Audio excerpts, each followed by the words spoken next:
այսօր Ուկրաինան պատերազմական վիճակի մեջ, հա, տարբեր գնահատականներով միլիոնից ավել մարդ զոհվել է, վիրավորվել է, անհայտ կորած է, գերի է ընկած, տնտեսություն, որը այդպես Ուկրաինայում գոյություն չունի, պատերազմի վերջը չի երևում, հասկանում եք, չէ՞, ինչ նախնդիր։ Հիմա Ուրսուլա ֆոն դեր Լայենը եւ իր այդ թիմակիցները իրանք նույնիսկ չեն թաքցնում, ասում են, որ մենք ուկրաինական արյունով փորձում ենք լուծել Ռուսաստանին պարտություն մատնելու խնդիրը։ Հիմա հայ ժողովուրդը պատրաստ է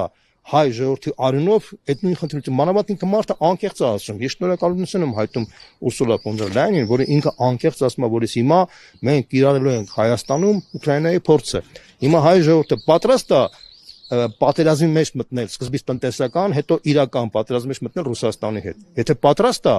ուրեմն ես ուրիշ բան չունեմ ասում, նշանակում է ժողովրդին ոչ ոք չի կարող փրկի։ Մենք մի անգամ եղել ենք այդպես վիճակի մեջ 1915 թվականին,